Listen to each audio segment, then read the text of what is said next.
Have you ever wondered how the gym, a place of fitness and health, has turned into a social war zone? This isn't just a rhetorical question, but a reflection of the evolving gym culture that has left many gym-goers, particularly men, feeling uncomfortable and out of place. Let's rewind a bit.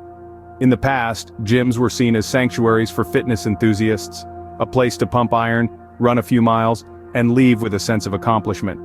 The goal was simple: to work out, relieve stress, and perhaps even build a healthier and stronger version of oneself. But over the years, this once peaceful environment has been transformed in ways that are not entirely favorable. The culprit?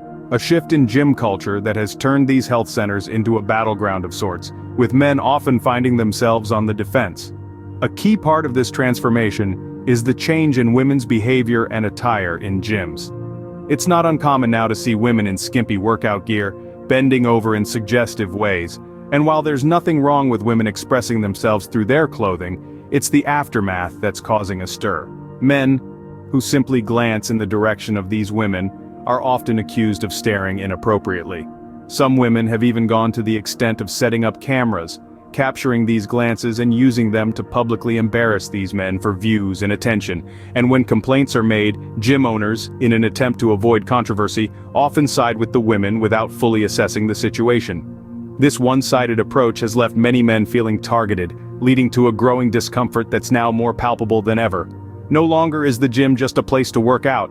It's become a stage for unsolicited attention, a place where men are placed under a microscope and scrutinized for merely existing.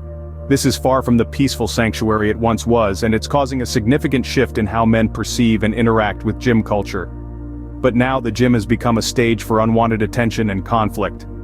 This is the reality of our changing gym culture. But what are the implications of this shift? And how is it affecting not just the gym goers, but the gym business as well? Stick around as we delve deeper into this topic in the next scenes. Let's look at some real-life examples that illustrate this growing issue. Our first case study hails from the heartland of America. In a small-town gym, a man named John, an avid fitness enthusiast, found himself in an uncomfortable predicament. One day, while he was focused on his workout, he noticed a woman in skimpy clothing performing exercises in front of him. Unbeknownst to him, she had set up a camera to record her workout and his glances. The video was later posted on social media, painting John in an unfavorable light, even though he was just a bystander caught in the crossfire. Then there's the case of Mike from the West Coast, a dedicated gym-goer for over 20 years. One day he was accused by a female gym member of staring at her inappropriately. Mike insisted that he was merely looking around the gym, a natural habit of his during rest periods between sets. However, the gym owner, without taking into consideration Mike's side of the story, reprimanded him. This experience left Mike feeling unfairly targeted and uncomfortable. Our third case takes us to the bustling city of New York. Here, a man named Alex found himself in a similar situation. Alex was working out when a woman started to do her exercises right next to him. He glanced at her, only to be accused of staring. The woman went on to complain to the gym owner, who, without assessing the situation, sided with her. Alex was left feeling embarrassed and uncomfortable despite having done nothing wrong.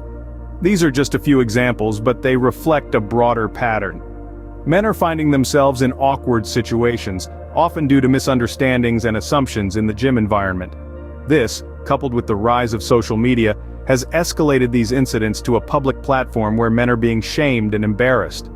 All these incidents have contributed to men feeling increasingly uncomfortable in gyms. When conflicts arise, who takes the blame?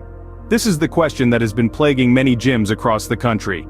It seems that often, when a dispute arises, the gym owners are quick to side with women without fully assessing the situation. Let's delve into this issue.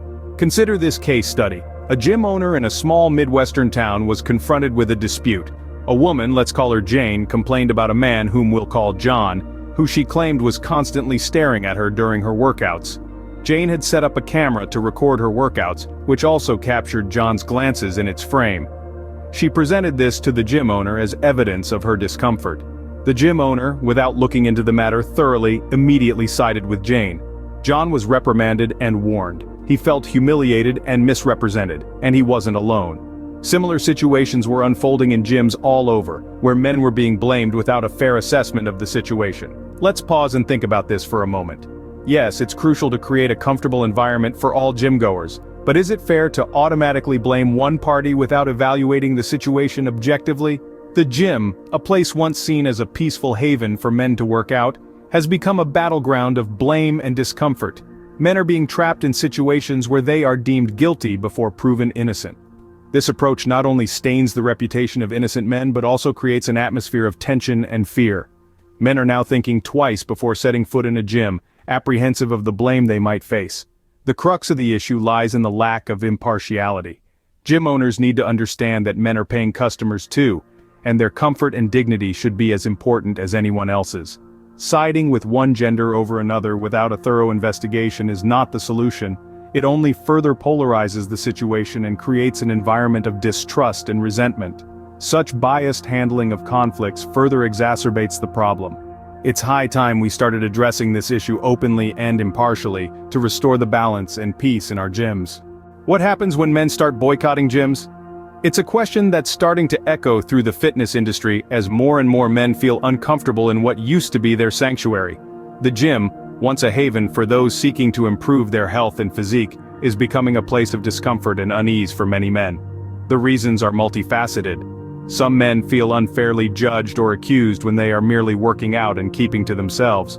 Others feel that they're in a trap, set by those who may misconstrue their glances as inappropriate when they are simply sharing the same space. And then there are those who feel that their issues and concerns are not being taken seriously by gym owners who seem to always side with the women without fully assessing the situation. As a result, there's an increasing trend of men canceling their gym memberships. They're choosing to work out at home, in parks, or in less populated gyms where they feel more comfortable. The impact of this trend is beginning to ripple through the fitness industry. Gyms, after all, are businesses. They rely on membership fees to keep their doors open and their lights on. When a significant portion of their clientele, in this case men, start to pull away, it hurts their bottom line. And it's not just the big chain gyms that are feeling the pinch. Smaller local gyms are also seeing their revenue shrink as men decide to take their fitness journey elsewhere. This shift in gym culture and its economic impact are not to be taken lightly. They signify a deeper societal issue that needs addressing. It's not just about men feeling uncomfortable, it's about ensuring that everyone, regardless of gender, feels safe and respected in these communal spaces. In the end, it's not just the men who suffer, but also the businesses running these gyms. So, what have we learned from this discussion? We've delved into the shifting dynamics of gym culture, which used to be a peaceful haven for men to focus on their fitness and well-being. The tranquility has been disrupted due to a rise in incidents, where men are accused of inappropriate behavior, often without a fair and balanced assessment of the situation. We've looked at real-life case studies where men have been unjustly targeted. Women, in some instances, have been observed to dress provocatively and position themselves in a manner that could attract attention. Yet when men glance their way, the men are accused of acting inappropriately.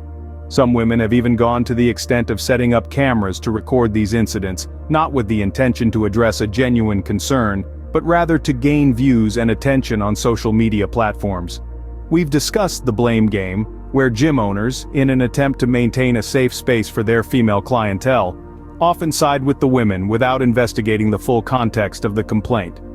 This biased conflict resolution has led to an environment where men feel they are always under scrutiny and at fault. And finally, we've explored the consequences of this changing gym culture on the businesses themselves. Men, feeling unfairly targeted and uncomfortable, are canceling their gym memberships. This trend, if it continues, will inevitably impact the financial health of these establishments.